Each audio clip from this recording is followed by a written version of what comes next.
My name is Reverend Walter Montag. I'm a pastor of the Galilee Community Baptist Church at 18th and Federal in South Philly. I saw this young man walking down the street with a sign saying, "Tell me your story." So I decided to tell him my story. I promised to send it to the internet, but I'll tell a quick story.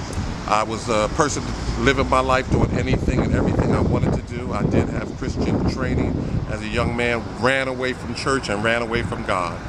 A woman who was about 90 years old when I was 13 predicted that I would be a preacher. So my quick story is that I was married. My wife said, "We're going to go to church and take our children to church," but I didn't want to have anything to do with that. But the Lord already had a plan for my life. And so one day I dropped my wife off at church, refused to go to church myself, and I told my wife I'm going to go somewhere else. The long story I can't tell you, but the details are when the Lord spoke to me as I was driving away and told me to go back to church.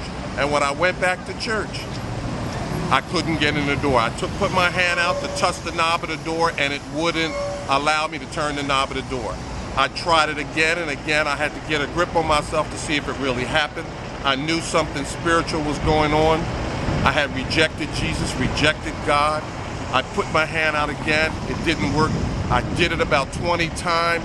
And then finally I said, "Jesus, help me." And I was able to put my hand on the door and go into the church. That's my short story. You ought to hear the long story.